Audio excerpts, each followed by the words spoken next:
Pemdes Panguragan Lor mengadakan penyemprotan disinfektan. Pemdes Panguragan Lor, Kecamatan Panguragan, Kabupaten Cirebon, Provinsi Jawa Barat, Selasa 31 Maret 2020 pagi mengadakan penyemprotan disinfektan terkait wabah COVID-19. Kapolsek Panguragan melalui Kanit Binmas Aibtu Ratim didampingi Babinsa Sertu M. Tosin dan Babin Kamtibmas Brigadir Ihsan Robiansyah menyatakan mendukung sekali program pemerintah dalam hal bersih-bersih agar terhindar dari penyebaran virus corona. Kanit Binmas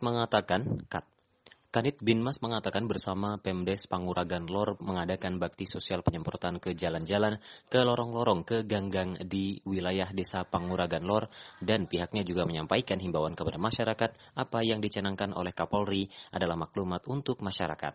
Sementara kubu Panguragan Lor Walid Syamsuddin mengatakan telah melaksanakan kegiatan penyemprotan guna menjaga penyebaran COVID-19 demi terselamatnya masyarakat desa Panguragan Lor dan disertai dengan doa serta keyakinan. Pihaknya telah mengerahkan 100 personel untuk kegiatan penyemprotan, diantaranya anggota Karang Taruna dan anggota Banser yang dipimpin Ustadz Syahron dengan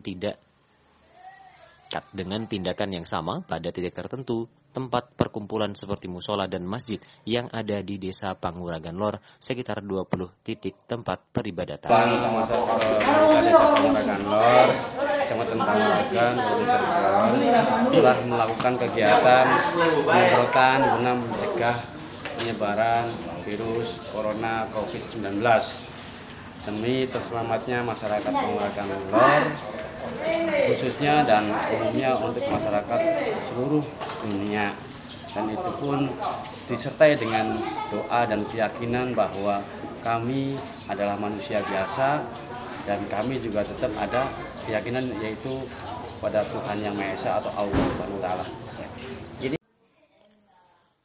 Kaswila Erdan Faizal, Pria Sakti JKTV Cirebon, melaporkan.